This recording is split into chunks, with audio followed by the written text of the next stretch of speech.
Good evening to all of you. मुझे ऐसा उम्मीद है कि आप सभी लोग अच्छे होंगे, स्वस्थ होंगे, आप लोग पढ़ाई भी करते होंगे अच्छी तरह से।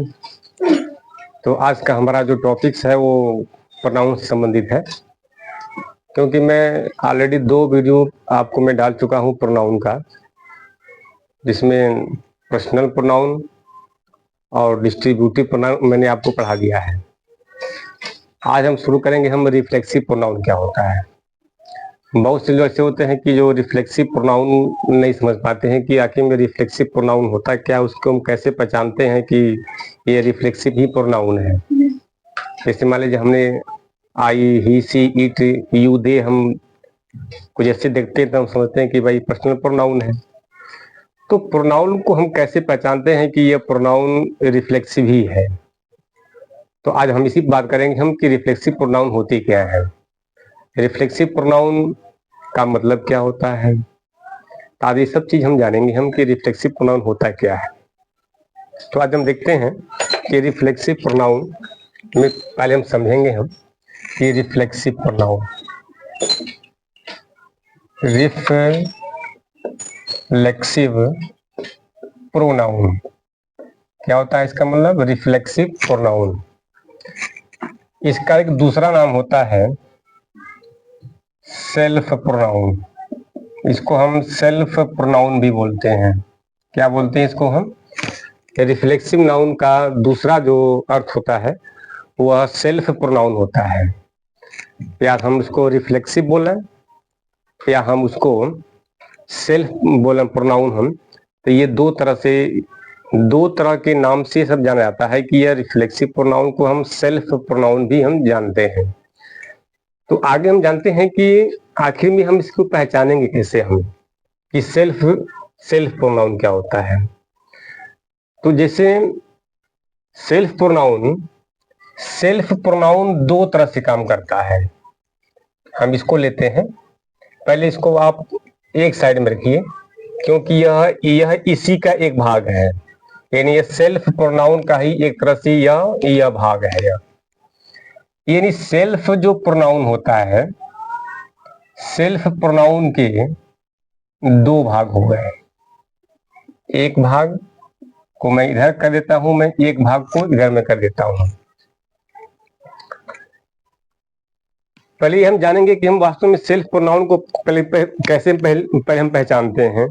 इसको थोड़ा सा हम पहले इसका हम जिक्र बाद में करेंगे। हम इसको पहले थोड़ा सा हम जान लेते हैं कि पहले मैं इसको लिखता हूं सेल्फ प्रोनाउन, क्योंकि डायरेक्ट बताने से आपको समझ में नहीं आएगा।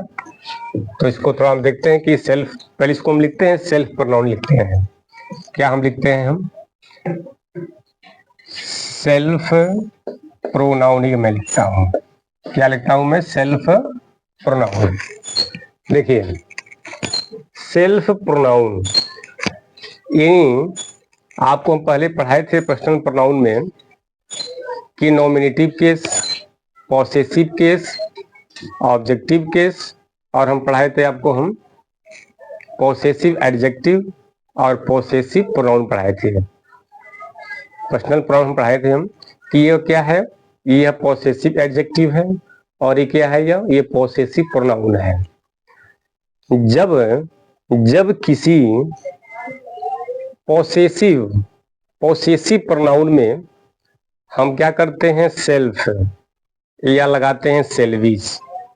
हम क्या करते हैं, यदि आपने पर्सनल प्रोनाउन आपने पढ़ा होगा, वो वीडियो जरूर देखिएगा, तो पॉसेसिव एडजेक्टिव वाले कॉलम में आप देखें ना कि उसमें माई भी था, आवर भी था, हिज भी था, हर भी था।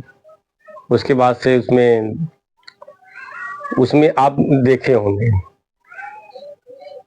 तो होता क्या है कि जब किसी प्रोनाउन में सेल्फ या सेल्विज लगा हो, क्या लगा हो, सेल्फ या सेल्विज लगा हो, तो समझ जाना कि वो प्रोनाउन क्या है, वह सेल्फ प्रोनाउन है। जैसे मान लीजिए आपने देखा होगा कि जैसे माई सेल्फ, ये क्या हम देख रहे हैं, ये हम देख रहे हैं ना कि आई, माई, माइन, मी होता है। तो ये आई, ये माई क्या है, ये तो हमारा देखते हैं कि ये तो हमारा ये पॉसेसिव है, मतलब क्या है यह, ये पॉसेसिव केस है माई। तो हमने क्या किया, हमने यहाँ पर माई सेल्फ लगाया। हमने क्या किया कि हमने माई में हमने क्या जोड़ दिया, सेल्फ जोड़ दिया। जैसे यहाँ देखिए आवर, आवर, क्योंकि हम जानते हैं कि वी का होता है आवर, तो वी क्या है, बहुवचन है, तो इसमें हम क्या लगाएंगे, हम आवर सेल्वीज लगा देंगे हम, क्योंकि ये होता है बहुवचन। यदि आपने प्लूरल सिंगुलर आपने पढ़ा होगा, उसमें लिखा था कि जिस नाउन के अंत में यदि यफ हो तो क्या करते हैं, यफ को हटाते हैं और क्या लगाते हैं, भी ई एस लगाते हैं, यफ या यफ ई हो।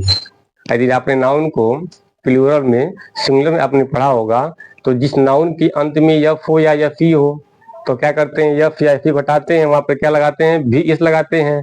तो ये देखिए यहाँ पर भी देखिए, यहाँ पर क्या था, यहाँ था आवर सेल्फ, तो आवर सेल्फ हो जाता एक वचन और वी तो है बहुवचन, इसलिए यहाँ पर आवर सेल्फ नहीं होगा, यहाँ पर आवर सेल्फ बिल्कुल नहीं होगा, क्योंकि वी होता है बहुवचन में, वी क्या है, बहुवचन में है।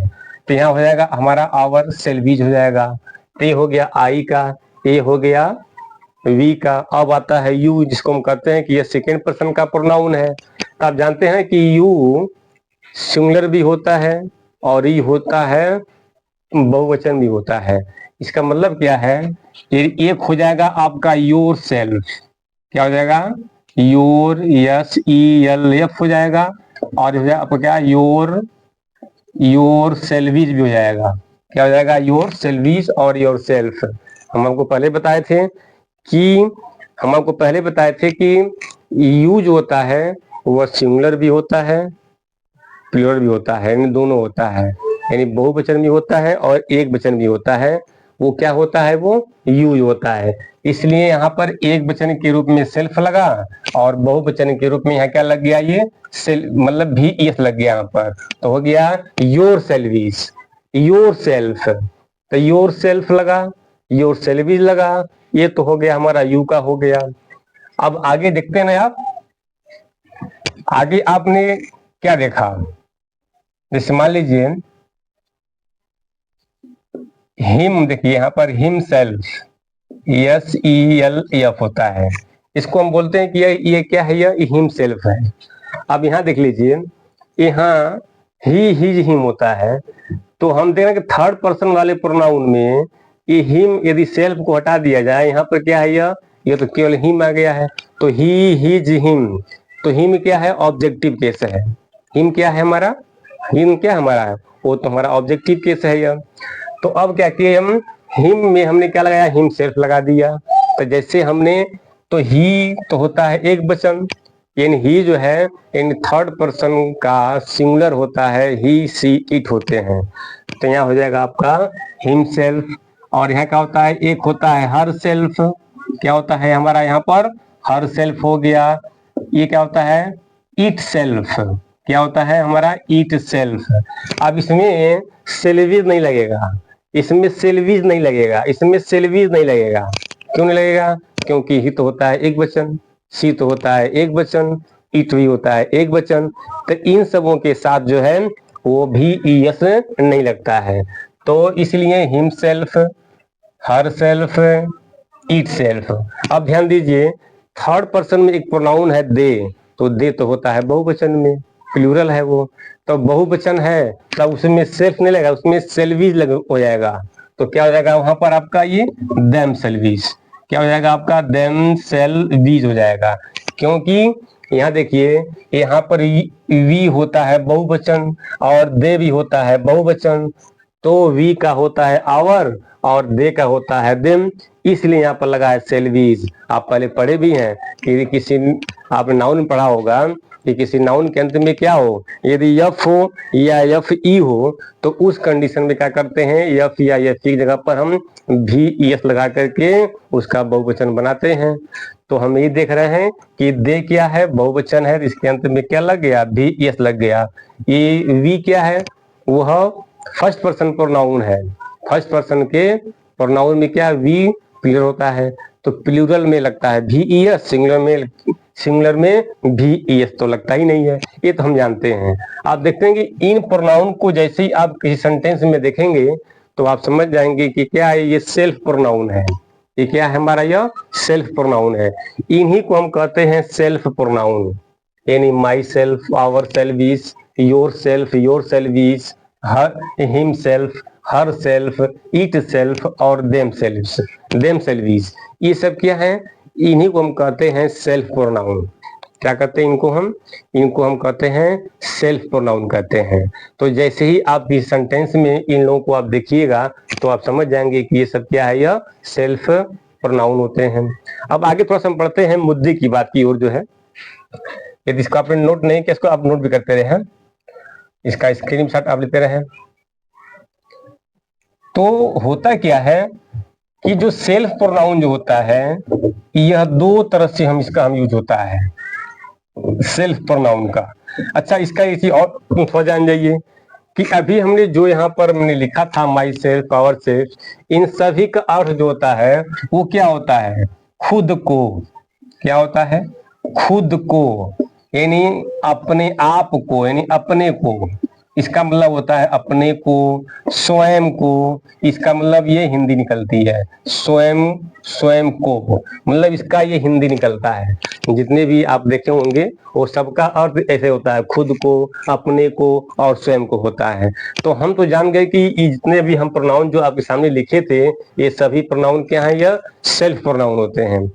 लेकिन सेल्फ प्रोनाउन की भी दो होती है कैटेगरी। क्या होती है, सेल्फ प्रोनाउन दो कैटेगरी में बटा होता है। वो पहला कैटेगरी क्या है, तो देखिए पहला कैटेगरी क्या है, हम दो भाग में कर देते हैं, दो भाग में। पहले भाग को हम कहते हैं रिफ्लेक्सिव प्रोनाउन हो जाएगा। इसको हम कहते हैं इम्फैटिक। क्या कहते हैं हम, इम्फैटिक, यानी इसी को माई सेल्फ को ही, माई सेल्फ, आवर सेल्फ को हम इम्फैटिक बोलेंगे और हम उसको रिफ्लेक्सिव बोलेंगे। हम उसी हर सेल्फ को, देम सेल्वीज को, आवर सेल्वीज को, योर सेल्वीज को हम कभी इम्फैटिक बोलेंगे तो हम कभी रिफ्लेक्सिव बोलेंगे। हम यानी रिफ्लेक्सिव प्रोनाउन कहेंगे, हम इसको कभी हम इम्फैटिक प्रोनाउन कहेंगे। अब समस्या होती है कि हम कब उसको रिफ्लेक्सिव कहेंगे और कब हम उसको इम्फैटिक कहेंगे। तो इसके जो है इस कॉन्सेप्ट को क्लियर करने के लिए अभी हम आपको आगे बताते हैं कि ये कब होता है रिफ्लेक्सिव और ये कब होता है यह इम्फैटिक होता है। क्या होता है ये कब होता है, यह इम्फैटिक होता है। तो इसको थोड़ा सा समझने से पहले हम कुछ एग्जाम्पल समझते हैं कि वास्तव में जो यह सेल्फ प्रोनाउन है, इसका अर्थ तो आप जान गए हैं कि होता है स्वयं को, खुद को, अपने को, इसका तो अर्थ होता है। लेकिन ये कब होते हैं रिफ्लेक्सिव और कब होते हैं इम्फैटिक, इसी को हमको जानना है। तो उसके पहले थोड़ा सा हम कुछ चलेंगे पीछे, इसको बताने से पहले तो थोड़ा जानिए होता क्या है। आप जानते हैं कि जब कोई सेंटेंस बनता है तो हम आपको पहले बताए हैं कि सेंटेंस बिना मेन वर्ब का कोई भी सेंटेंस नहीं बनता है। बनता है? बिल्कुल नहीं बनता है। आज जैसे ही वर्ब सेंटेंस को बनाने जाती है तो उसको सबसे पहले जो आवश्यकता होती है वह अपने सब्जेक्ट को ढूंढता है। जैसे ही कोई वर्ब जब सेंटेंस का निर्माण करने जाती है तो सबसे पहले तो आ जाएगी वर्ब। लेकिन वर्ब को अकेले तो वर्ब सेंटेंस नहीं बना सकती है, सेंटेंस अकेले वर्ब तो बनाएगी नहीं। तो उसके लिए क्या होता है कि वर्ब सबसे पहले ढूंढती है वह अपने सब्जेक्ट को ढूंढती है, सब्जेक्ट। तो जैसे मान लीजिए यहाँ पर कोई एक वर्ब है। अब वर्ब क्या की, अब वर्ब चलनी बनाने सब्जेक्ट। तो भाई वर्ब तो अकेले बना तो पाएगा नहीं। यदि हम घर जाते हैं बनाने तो हम अकेले तो घर बना पाएंगे नहीं हम। भाई उसमें हमको सहयोग लेना पड़ेगा, उसमें मिस्त्री, लेबर, कारीगर जो होते हैं वो सब लगेंगे, इंजीनियर भी लगते हैं, नक्शे पास होते हैं। अकेले तो नहीं हो पाता है। हाँ, लेकिन अकेले आप सोचते हैं कि मुझे घर बनवाना है, मुझे रहना है, सोचते तो हैं आप अकेले, लेकिन कई लोगों की आपको जरूरत पड़ती है, तब जाकर के ये मकान बनता है। तो वर्ब क्या करती है कि उसमें वर्ब जो मेन होती है, सेंटेंस को बनाने का जो काम होता है वो होता है मेन वर्ब का। तो मेन वर्ब, बिना मेन वर्ब का कोई सेंटेंस बनता ही नहीं है। तो जैसे ही मेन वर्ब सेंटेंस को बनाने के लिए चलती है, तो होता क्या है कि इस मेन वर्ब को अपना साथ सबसे पहला साथ चाहिए, तो वो होता है सब्जेक्ट का। क्या होता है? वो होता है सब्जेक्ट का। यानी वर्ब से पहले जो आपको नाउन आता है वह होता है सब्जेक्ट का। और हमको पहले बता चुके हैं कि सब्जेक्ट बनने का काम कौन कौन करता है। अरे सब्जेक्ट बनने का काम तो नाउन भी करता है, प्रोनाउन भी करता है, इन्फिनिटिव करता है, पार्टिसिपल करता है, जिरेंड करता है, क्लाज भी करते हैं, फ्रेज भी करते हैं। यानी वर्ब का सब्जेक्ट यानी वर्ब यानी सब्जेक्ट की जगह पर आने के लिए कौन कौन लोग आते हैं? तो नाउन, प्रोनाउन, उसके बाद से पार्टिसिपल भी आता है, जिरेंड भी आता है, इन्फिनिटी भी आता है, क्लॉज भी आते हैं, फ्रेज भी आते हैं, मतलब सब्जेक्ट बनने के लिए। तो हम चूंकि हम प्रोनाउन की तरफ चल रहे हैं, तो प्रोनाउन भी तो बनता है सब्जेक्ट, प्रोनाउन भी सब्जेक्ट बनता है, नाउन भी बनता है। तो होता क्या है कि जैसे ये वर्ब जब सब्जेक्ट का निर्माण करने चलती है, तो ये सब्जेक्ट को अपने साथ लेकर आती है। तो जब सब्जेक्ट आएगा और वर्ब, तो जब ये सब्जेक्ट, जब वर्ब अपना सब्जेक्ट ढूंढ लेती है, तो अब ये इसके सामने ये होता है कि आप जानते भी हैं कि सब्जेक्ट यानी सेंटेंस हम उसी कहते हैं कि जो अपना पूरा का पूरा अर्थ देता हो। यानी ग्रुप ऑफ वर्ड जो होते हैं विच गिव कंप्लीट सेंस, यानी जो पूरा का पूरा अर्थ देते हैं वही तो होते हैं, सेंटेंस होते हैं। तो आप जिसे आप जानते हैं कि ये जो वर्ब है, तो ये वर्ब भी एक तरह दो तरह से होती हैं। एक होती है ट्रांजिटिव वर्ब और एक होती है इंट्रांजिटिव वर्ब। वर्ब भी दो तरह से होते हैं ना, एक होती है ट्रांजिटिव वर्ब और एक होती है मेन वर्ब होती है। तो ट्रांजिटिव वर्ब का मतलब क्या है? सकर्मक क्रिया होती है, यानी इसको अपने अर्थ को पूरा करने के लिए इसको ऑब्जेक्ट की आवश्यकता होती है। यदि मान लीजिए सब्जेक्ट और वर्ब मिलकर के सब्जेक्ट ने एक्शन किया और एक्शन को रिसीव करने वाला तो यहाँ पर चाहिए, क्योंकि ये सब एक्शन वर्ब होती हैं। जो ट्रांजिटिव वर्ब होती हैं वो सभी एक्शन वर्ब होती हैं, वो एक्शन कर रही है। जैसे मैं पढ़ा रहा हूँ तो मैं हिल रहा हूँ, डुल रहा हूँ, ऐसे से कर रहा हूँ ना, ये मैं एक्शन कर रहा हूँ। तो अक्सर देखा गया है कि जितने भी ट्रांजिटिव वर्ब जो होती हैं वो सभी एक्शन ही वर्ब होती हैं, वो एक्शन करती हैं। होता कि नहीं होता है? तो मान लीजिए सब्जेक्ट ने इस वर्ब के साथ जब कोई इसने एक्शन किया, तो यदि एक्शन का फल भोगने वाला, यानी एक्शन का फल भोगने वाला, यहाँ पर एक कर्म का होना बहुत जरूरी है। यहाँ पर कर्म का होना यहाँ पर जरूरी है। तो एक होती है ट्रांजिटिव वर्ब, तो ये क्या करती हैं कि जब ये एक्शन करते हैं तो एक्शन को भोगने वाला यहाँ पर एक ऑब्जेक्ट चाहिए। क्या चाहिए? ऑब्जेक्ट चाहिए। थोड़ा हम इसको करते हैं क्लियर। जैसे मान लीजिए मैंने कहा कि ही किल्ड राम, मान लीजिए। अब हम क्या देख रहे हैं कि ये किल्ड क्या है? ये तो वर्ब है। इस वर्ब का सब्जेक्ट कौन है? तो ही है। इन दोनों ने एक्शन किया, तो एक्शन को रिसीव कौन किया? इन्होंने जो काम किया उसको रिसीव तो राम कर रहा है। जैसे ही किल्ड, वह मारा, तो भाई मारा तो चोट किसको लगी? यानी आपने जो एक्शन किया उस एक्शन को कौन भोग रहा है? तो भाई वो तो राम भोग रहा है। तो राम तो एक नाउन है, तो हम इस राम को कहेंगे कि ऑब्जेक्ट है किसका? किसका ऑब्जेक्ट है? वर्ब का, क्योंकि वर्ब का ही सब्जेक्ट होता है और वर्ब का ही ऑब्जेक्ट होता है।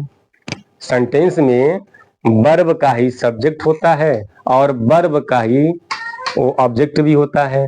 तो यानी इसका मतलब है कि वह राम को मारा, यानी ही ने एक्शन किया।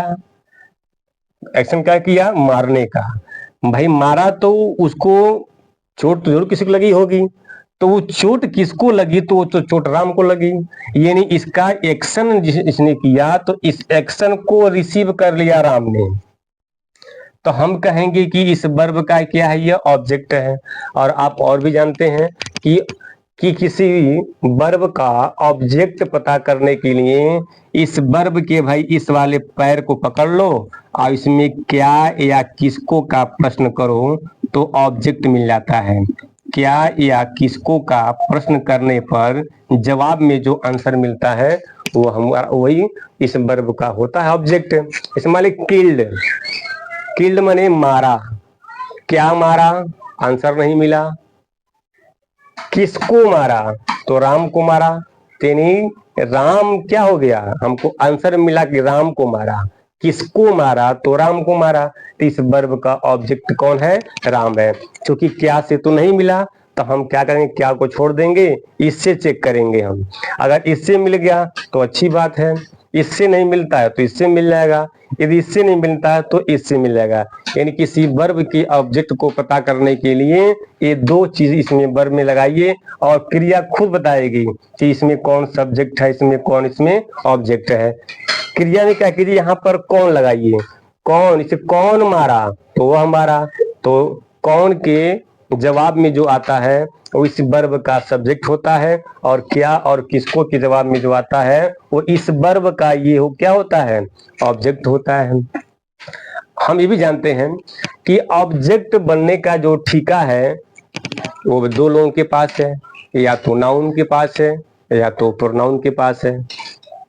जैसे हम ये देखते हैं कि सब्जेक्ट के स्थान पर तो भाई नाउन भी आता है, प्रोनाउन भी आता है, जिरेंड भी आता है, पार्टिसिपल भी आता है, इन्फिनिटिव भी आता है, फ्रेज आते हैं, क्लॉज आते हैं।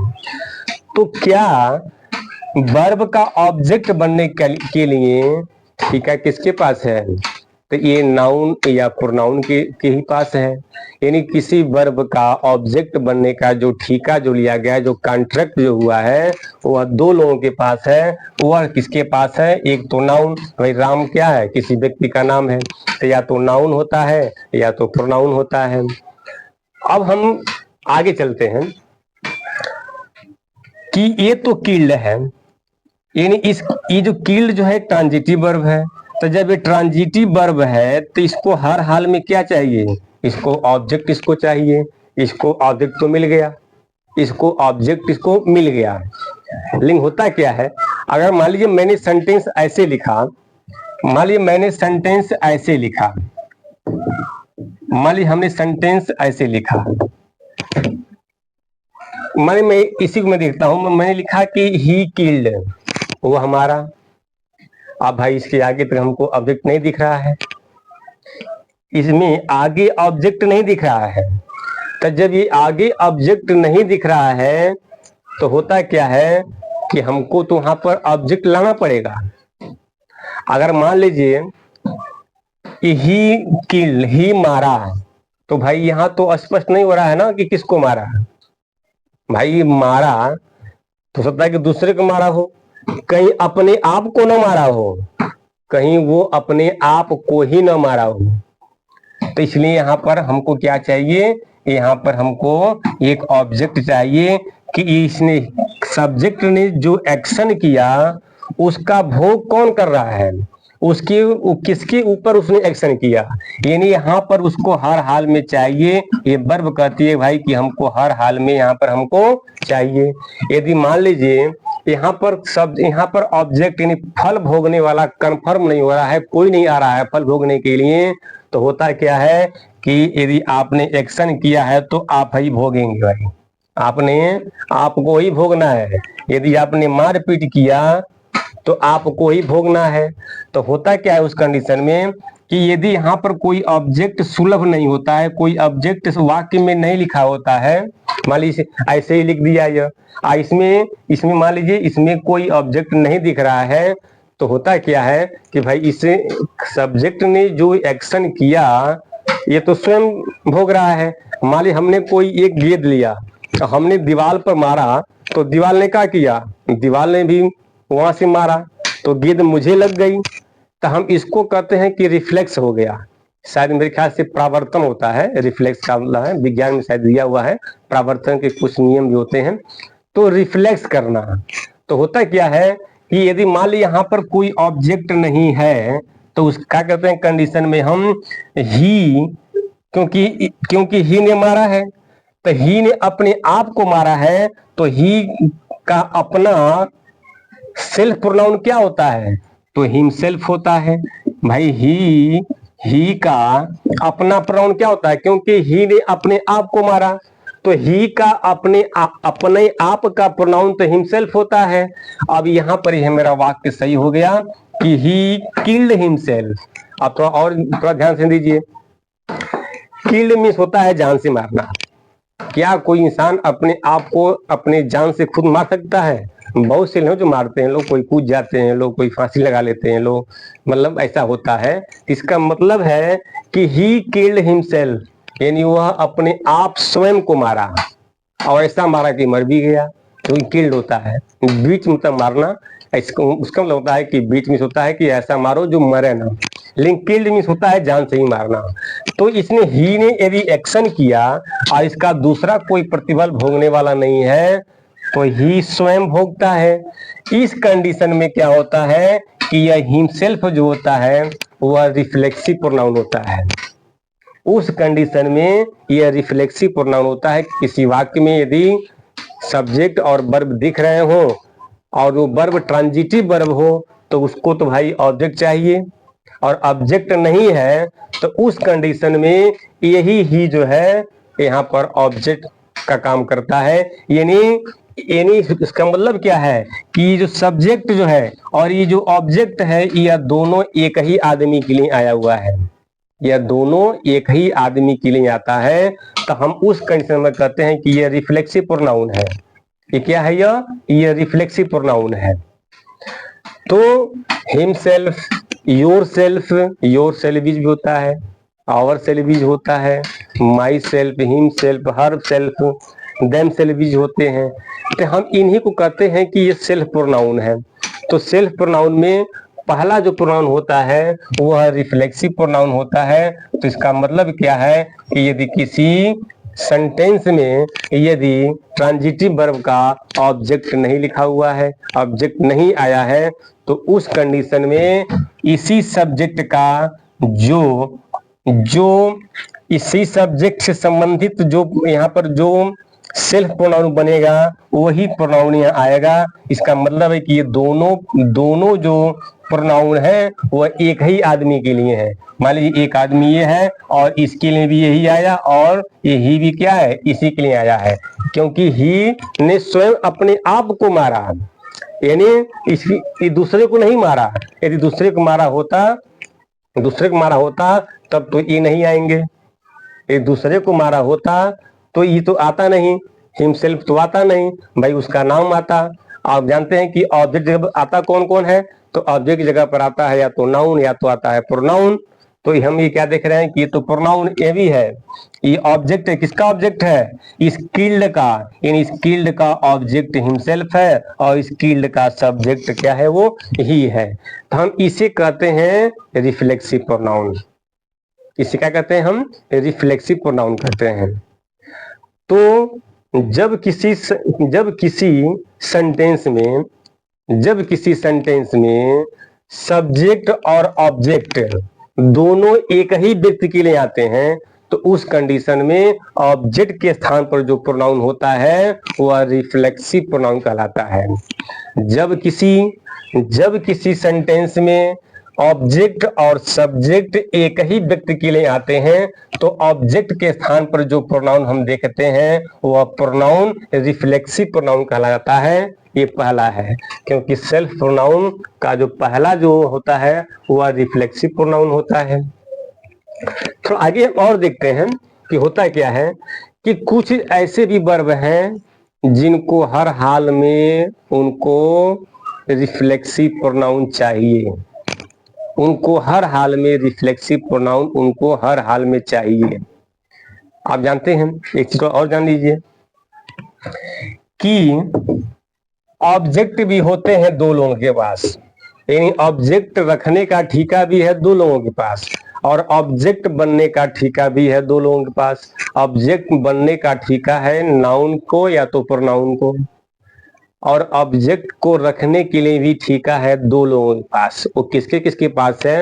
यानी पार्ट्स ऑफ स्पीच में आप पढ़ेंगे नाउन से लेकर के, तो होता क्या है कि ऑब्जेक्ट रखने का ठेका दो लोगों के पास है। एक तो है वर्ब के पास और एक है प्रीपोजिशन के पास। क्या है? एक प्रीपोजिशन को ठेका मिला है कि आप ऑब्जेक्ट रख सकते हैं, और एक ठेका मिला हुआ है वर्ब के पास कि वर्ब आप भी अपना ऑब्जेक्ट रख सकते हैं, प्रेपो भी अपना ऑब्जेक्ट रख सकता है। तो दो लोगों के पास ठेका मिला हुआ है ऑब्जेक्ट रखने का। रिफ्लेक्सिव प्रोनाउन भी क्या है? वो भी एक तरह से क्या है, वो ऑब्जेक्ट ही होता है जो वर्ब के आगे आता है, वो भी क्या है, ऑब्जेक्ट वो रखता है। लेकिन होता क्या है कि कुछ ऐसी भी वर्ब होती हैं जिनको हर हाल में रिफ्लेक्सिव प्रोनाउन उनको चाहिए, अर्थात हमेशा सेल्फ या सेल्विज वाला प्रोनाउन उनको चाहिए, नहीं तो उनको नींद नहीं आएगा। कुछ ऐसी वर्ब हैं जिनको जब तक वो रिफ्लेक्सिव प्रोनाउन को देखेंगे नहीं तब तक उनको नींद ही नहीं आएगा, यानी उनको हर हाल में उनको चाहिए। यदि इसे मान लीजिए तो होता क्या है कि कुछ ऐसे वर्ब हैं, कुछ ऐसे भी वर्ब हैं जिनको हर हाल में रिफ्लेक्सिव प्रोनाउन चाहिए। वो कौन कौन से वर्ब हैं? देखिए कौन कौन से वर्ब हैं। जैसे एक तो है इंजॉय, क्या है? एक इंजॉय है। एक है अवेल, जिसको हम कहते हैं लाभ प्राप्त करना। एक है एक्यूल्ड, ये देख लीजिए, ये भी है। ऑब्सेंट भी है, ऑब्सेंट ये भी एक तो वर्ब है। प्रेजेंट, प्रेजेंट भी है, ये भी एक वर्ब है। प्राइड, क्या है यह? प्राइड, प्राइड यानी इंजॉय, अवेल, एक्यूल्ड। एक्यूल्ड का मतलब होता है बाइज्जत बरी होना। इसका मतलब क्या होता है, ये आप नहीं जानते तो थोड़ा देख लीजिए। बाई इज्जत बरी होना, यानी एक कोर्ट का मैटर है, बरी होना, बरी होना, बाई इज्जत बरी, बरी होना, बरी होना, बाइज्जत बरी होना, ये एक्यूल्ड का मतलब होता है। अवेल का मतलब होता है लाभ प्राप्त करना, लाभ पाना। अवेल का मतलब क्या होता है? लाभ पाना या प्राप्त करना, जो भी इसको समझेंगे आप। ये हो गया अवेल हो गया। और जानते हैं ना अब्सेंट, अनुपस्थित, उपस्थिति, गर्व होना, आनंद लेना, ये सब ऐसे हैं। एक और भी होता है एम्यूज होता है, AMUSE भी होता है। ये ऐसे वर्ब हैं। ये ऐसे वर्ब हैं यदि किसी सेंटेंस में ये वर्ब आ गए तो इनको हर हाल में रिफ्लेक्सिव प्रोनाउन इनको ऑब्जेक्ट के जगह पर चाहिए। जब तक ये अपने सब्जेक्ट का रिफ्लेक्सिव प्रोनाउन को नहीं लाएंगी तब तक इन वर्ब को नींद ही नहीं लगता है। क्या होता है? इनको नींद बिल्कुल नहीं लगेगा कि जब तक इनका रिफ्लेक्सिव प्रोनाउन नहीं आएगा। ये ऐसी ये जो वर्ब है, कुछ और भी हो सकती हैं, लेकिन 1 2 3 4 5 6 7, देखिए 7 जो है ये ऐसी वर्ब है। इन वर्ब का जो सब्जेक्ट होगा वह सब्जेक्ट का रिफ्लेक्सिव जो प्रोनाउन होता है, जिसमें सेल्फ या सेल्फी लगा होता है, वह हर हाल में यहाँ पर उसको ये आना चाहिए। ये इनका ऐसा रूल है। इन वर्बों, सभी वर्बों का नहीं, इनका ये ऐसा क्या है, इनका ये क्या है, यह रूल है। क्या है यह? इनका रूल है कि इनको मतलब इनको चाहिए तो चाहिए ही। इस मान हो गया। एक थोड़ा देखते हैं सेंटेंस में। इसे मान लीजिए एक एग्जांपल लेता हूं। आई इंजॉयड, क्या? I enjoyed the party, the party, the party last night में, मान लिया मैं कर दिया लास्ट नाइट, लास्ट ये नाइट मान लिया हो गया। ये क्या करता है कि हमने पिछली रात जो है हमने कहा कि हमने पार्टी का हमने क्या किया, हमने मतलब इंजॉय लिया। अब थोड़ा देख लीजिए, हम ये देख रहे हैं, हम ये देख रहे हैं कि ये तो हमारा वर्ब है और इस वर्ब का सब्जेक्ट कौन है, ये तो आई है। हमने क्या देखा भाई, इंजॉय लिया, क्या लिया, किसको लिया, क्या यहाँ पर इसका ऑब्जेक्ट कंफर्म हो रहा है, क्या ये पार्टी तो एक नाउन है। पार्टी क्या देखिए यहाँ पर, किसी भी शब्द के पहले यदि द यानी आर्टिकल लगा है तो अक्सर नाउन ही होता है। ए एंड द ये लगा होता है तो नाउन ही होता है। क्या आई इंजॉयड, अभी मैंने कहा ना, क्या क्या लिया, किसको लिया, तो यहाँ पर कंफर्म नहीं हो रहा है। और ये इंजॉयड करता है भाई, देखो जिस सेंटेंस में आ गया मैं, तो जब मैं यहाँ पर आ गया तो हमको क्या चाहिए, हमको रिफ्लेक्सिव, हमको चाहिए प्रोनाउन। और भी कौन सा चाहिए, इसका जो सब्जेक्ट होता है, इस सब्जेक्ट का जो रिफ्लेक्सिव प्रोनाउन बनता है वही चाहिए। तो हम क्या करेंगे, हम यहाँ पर इंजॉयड की जगह पर क्या लगा देंगे, हम आई का क्या होता है, माई सेल्फ। आई का क्या होता है, माई सेल्फ। तो यहाँ हो जाएगा I enjoyed myself to the party. अब क्या हो जाएगा, अब यहाँ थोड़ा आगे देखिए, अब इसको हम लिख सकते हैं ऐसे, इसको हम लिख सकते हैं I enjoyed, I enjoyed, I enjoyed myself, myself to the party, to the party, to the party last night. क्या होगा यहाँ पर, यहाँ लास्ट नाइट हो गया। अब आप कहेंगे कि सर यहाँ पर तो आपने, अब तो यहाँ टू लग गया, क्यों लग गया, यहाँ पर तो टू नहीं लगा था, अब यहाँ पर टू क्यों लग गया। इसका मतलब है ना, मैंने पहले भी कहा था, थोड़ा ध्यान दीजिए, टू क्या है, टू है प्रेपो, टू क्या है, प्रेपो। तो ऑब्जेक्ट रखने का काम दो लोग करते हैं, एक करता है प्रीपोजिशन और एक करता है वर्ब करता है। अब ध्यान दीजिए, आपने बहुत दिन लिखा होगा, आप लोग पढ़े भी होंगे, इस्तेमाल लिख रहा हो ना कि आई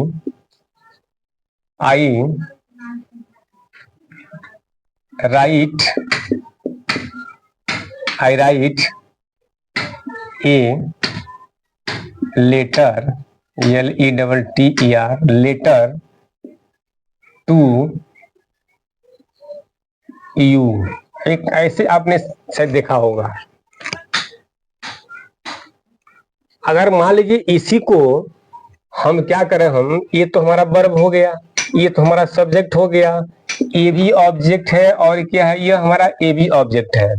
आप देखते हैं ना कि जब हम उसको यानी इस वाले को यानी इस यू को, अगर ये होता I writer you, I write you a letter, तब तो यहाँ टू नहीं लगता। आज हमने कहा कि हम इसके क्रम को हमने बदल दिया तो यहाँ पर ये टू लगेगा, क्योंकि होता क्या है कि ये तो दोनों ऑब्जेक्ट हैं। तो ये वाला जो ऑब्जेक्ट है इस वर्ब का हो गया, और ये यू जो वर्ब है, यू जो है ये भी ऑब्जेक्ट है, तो ये किसका है, इस टू का है। तो इस टू का ऑब्जेक्ट यह यू है और ये लेटर क्या है, इस राइट का ऑब्जेक्ट हो गया। इसलिए क्या होता है कि हम उधर टू लगा देते हैं, क्योंकि ऑब्जेक्ट जो बनने का काम, ऑब्जेक्ट रखने के का जो ठीका है वो दो लोगों के पास है, एक प्रेपो के पास है और एक इसके पास है। अब इस सेंटेंस क्या बना, आई इंजॉयड माई सेल्फ।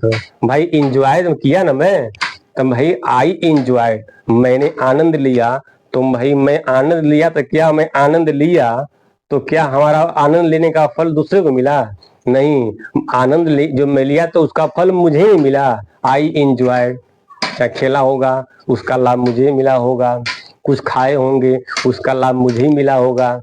तो ये ऐसे ऐसे कुछ वर्ब हैं जिनको हर हाल में इससे संबंधित जो प्रोनाउन होता है उसका रिफ्लेक्सिव प्रोनाउन यहाँ हर हाल में इसको आना चाहिए। तो कौन कौन से थे, तो हमने आपको बता दिया था कि ये इंजॉय है, अवेल है, एक्यूल्ट है। यदि आप मान लीजिए कोई परीक्षा में बैठे हैं और इन वर्ब यदि यदि इन ये सब वर्ब उसमें आ गए हैं तो तत्काल ढूंढिएगा कि इसका इस वर्ब का जो सब्जेक्ट है उससे संबंधित रिफ्लेक्सिव प्रोनाउन आया है कि नहीं आया है। यदि नहीं आया है तो तत्काल उससे संबंधित रिफ्लेक्सिव प्रोनाउन का आप वहां पर आप प्रयोग जरूर कीजिएगा। तो अब आगे हम चलते हैं कि थोड़ा देखते हैं कि दूसरा वाला क्या है। जैसे हमने जान गया ना कि ये रिफ्लेक्सिव प्रोनाउन है, यानी अब ये भी जान गए कि कुछ ऐसे वर्ब होते हैं जिनको हर हाल में रिफ्लेक्सिव प्रोनाउन चाहिए, जिनको हर हाल में क्या चाहिए, रिफ्लेक्सिव उनको प्रोनाउन चाहिए, हर हाल में चाहिए। ये ऐसे ऐसे वर्ब हैं और यही वाले वर्ब अक्सर परीक्षाओं में आते होंगे। जो लोग एसएससी का एग्जाम देते होंगे लोग, तो ये ऐसे ऐसे वर्ब आ जाते हैं जिनके साथ रिफ्लेक्सिव प्रोनाउन नहीं आता है ऑब्जेक्ट की जगह पर। यानी ऑब्जेक्ट की जगह पर इसके ऑब्जेक्ट की जगह पर रिफ्लेक्सिव प्रोनाउन नहीं आता है, तो वहां पर आपको चेक करना पड़ेगा कि ऑप्शन ए में, ऑप्शन बी में, ऑप्शन सी में, ऑप्शन डी में किस वाले ऑप्शन में कहाँ फॉल्ट है उसको ढूंढना होता है। तो जैसे ही इन वर्ब को आप देखिएगा तो पकड़ लीजिएगा कि इनके साथ जो सब्जेक्ट आया है उससे संबंधित रिफ्लेक्सिव प्रोनाउन जो बनता है वह आया है कि नहीं आया है। यदि नहीं आया है तो वहां आपको लगाना पड़ेगा, आपको कहना पड़ेगा नहीं कि ये वाला पार्ट क्या है, ये गलत है यहाँ। तो ये अक्सर इसमें आते हैं, ये वाले जो हो गए। तो मुझे आशा है कि आप लोगों ने इसको अच्छे से समझा भी होगा। अब थोड़ा हम चलते हैं इम्फैटिक प्रोनाउन की तरफ। कहाँ चलते हैं? इम्फैटिक प्रोनाउन की तरफ। इसका अर्थ आप लोग जान ही गए होंगे कि इसका अर्थ क्या होता है। जिसमें सेल्फ या सर्विस लगा होता है उसका मतलब होता है स्वयं को, खुद को, अपने आप को होता है। क्या होता है? यह अपने आप को होता है। इम्फैटिक। दूसरा क्या है हम आपको बताए हम कि सेल्फ प्रोनाउन जो है वह एक तरह से और भी काम करता है ना, वह इम्फैटिक इसको हम प्रोनाउन कहते हैं। किसको कहते हैं? उसी को कहते हैं, यानी रिफ्लेक्सिव प्रोनाउन को ही हम क्या कहते हैं? हम इम्फैक्टिव प्रोनाउन भी कहते हैं। इम्फैक्टिव का मतलब होता है जोरदार बनाने के लिए, मजेदार बनाने के लिए। तो होता क्या है कि मान लीजिए my self, your self, your selfies, them selfies, ये जितने भी रिफ्लेक्सिव जो प्रोनाउन हैं यह वाक्य में जोरदार यानी सब्जेक्ट को जोरदार और ऑब्जेक्ट को भी जोरदार बनाने के लिए ये सब आते हैं। ये क्या करते हैं? ये वाक्य में सब्जेक्ट को जोरदार बनाने के लिए भी आते हैं। तो इम्फैटिक का इस्तेमाल हो गया। एक मान लीजिए एक है सी हर सेल्फ, मानिएगा हर सेल्फ कुक्स फूड। मान लीजिए एक सेंटेंस है, हम जान गए कि इसमें ये तो वर्ब है और वर्ब का सब्जेक्ट ये क्या है? ये है। और ये क्या है? ये तो ऑब्जेक्ट है। भाई कुक्स मने बनाती है, तो क्या बनाती है? फूड मने बनाती है। हम क्या देख रहे हैं कि यहाँ पर तो सी का रिफ्लेक्सिव प्रोनाउन भी आया है। हम क्या देख रहे हैं कि सी का रिफ्लेक्सिव प्रोनाउन भी आया है। ये क्या है? इसी सी का यह रिफ्लेक्सिव प्रोनाउन भी आया है और इसके जस्ट बगल में है। तो होता क्या है कि जब सब्जेक्ट के बगल में उसी का रिफ्लेक्सिव प्रोनाउन आ जाए तब वो क्या करता है? उस सब्जेक्ट को जोरदार बनाता है। जैसे वह स्वयं, इसका मतलब क्या हुआ कि वह स्वयं, वह अपने आप को, वह खुद को भोजन पकाती है। इसका मतलब तो ये हुआ ना कि वह स्वयं खाना पकाती है। इसका मतलब ये हुआ। अगर इसी हर सेल्फ को मैं इस ऑब्जेक्ट के पास रख दूं, मैं ऐसे मान लीजिए सेंटेंस है कि सी कुक्स फूड हो गया। अब मैं फूड, तुम जानते हैं कि ये ऑब्जेक्ट है, ये मेरा वर्ब है, ये मेरा सब्जेक्ट है। यदि मैं फूड के बगल में मैं लिख दिया हर सेल्फ में, यदि लगा दिया और ये क्या हो गया? अब ये हर सेल्फ जो है इस ऑब्जेक्ट को क्या कर रहा है? इम्फैटिक कर रहा है, जोरदार बना रहा है। तो क्या कर रहा है? इस फूड को जो है अब ये हर सेल्फ जो है इसे जोरदार बना रहा है। कहता है खाना स्वयं को, यानी भोजन स्वयं को वह पकाती है, जो कि प्रेजेंट इंडेफिनिट टेंस है, या पकाती हो जाएगा। तो होता है, इसी को हम कहते हैं इम्फैक्टिक। यदि आप देखिएगा कि जब रिफ्लेक्सिव प्रोनाउन जब किसी ऑब्जेक्ट के बगल में हो तो क्या करता है, उस ऑब्जेक्ट को वह इम्फैक्टिव बनाता है, जोरदार बनाता है। जब वही रिफ्लेक्सिव प्रोनाउन जब सब्जेक्ट के बगल में रहता है तो वह सब्जेक्ट को क्या करता है, वह इम्फैटिक बनाता है, उसको जोरदार बनाता है। तो यही काम उसका है कि दो तरह से सेल्फ प्रोनाउन होते हैं, एक होता है रिफ्लेक्सिव प्रोनाउन और एक होता है इम्फैटिक प्रोनाउन। तो इम्फैटिक का मतलब यही है कि जोरदार बनाने के लिए सेंटेंस को थोड़ा सा जोरदार, यानी सब्जेक्ट को थोड़ा सा जोरदार और ऑब्जेक्ट को थोड़ा जोरदार बनाने के लिए वहां पर हम रिफ्लेक्सिव प्रोनाउन का हम प्रयोग करते हैं। तो यदि ऑब्जेक्ट के बगल में आया है तो ऑब्जेक्ट को करता है, और यदि वो सब्जेक्ट के बगल में आया है तो वह सब्जेक्ट को वह इम्फैटिक बनाता है। तो मुझे आशा और विश्वास है कि आप लोगों को यह वीडियो अच्छा लगा होगा। यदि हमारा ये वीडियो अच्छा लगे तो हमारे वीडियो को आप सब्सक्राइब करें, लाइक करें और इसको पूरा देखें, इसको एकदम स्किप ना करें, इसको पूरा का पूरा इसको देखें, इसको लाइक भी करें, इसको सब्सक्राइब भी करें। तब तक फिर मिलते हैं आपको हम अगले प्रोनाउन की तरफ मिलते हैं। तब तक के लिए आप सभी को गुड नाइट।